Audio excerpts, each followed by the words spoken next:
नमस्कार, आपण पाहत आहात क्राइम अंकुश न्यूज। एका 8 महिन्याच्या गर्भवती महिलेचा पाणी तापवण्याचा हीटर लावत असताना विजेचा शॉक लागून मृत्यू झाल्याची घटना घडली आहे। ही घटना शुक्रवार दिनांक 3 ऑक्टोबर रोजी पहाटे 4:30च्या सुमारास धाराशिव तालुक्यातील तेर येथील विठ्ठल नगर येथे घडली। या घटनेत 2 जीवांचा अंत झाला असून घटनेने परिसरात हळहळ व्यक्त होत आहे। या घटनेबाबत मिळालेली अधिक माहिती अशी: धाराशिव तालुक्यातील तेर येथील विठ्ठल नगर भागात राहणाऱ्या रहिवासी शीतल विजय वैद्य वय 26 या शुक्रवारी पहाटे 4:30च्या सुमारास आंघोळीला पाणी गरम करण्यासाठी प्लास्टिकच्या बकेटमध्ये हीटर लावून लाईटच्या बोर्डातील पिन लावत होत्या। त्यावेळी हीटरचा वायर कट झाल्यामुळे प्रथम त्यांच्या हाताला जोरदार विजेचा शॉक बसला आणि या लागलेल्या शॉकमुळे त्या पायरीवर जोरात कोसळल्या।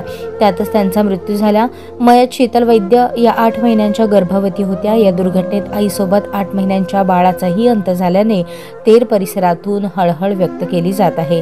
या प्रकरणी दत्तात्रय दादाराव वैद्य यांनी दिलेल्या फिर्यादीवरून ढोकी पोलीसमध्ये आकस्मिक मृत्यूची नोंद करण्यात आली आहे।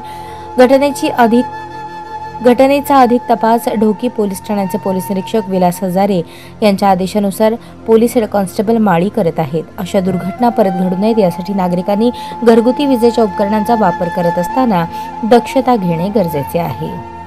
न्यूज चॅनलला लाईक करा, शेअर करा आणि सबस्क्राइब करा।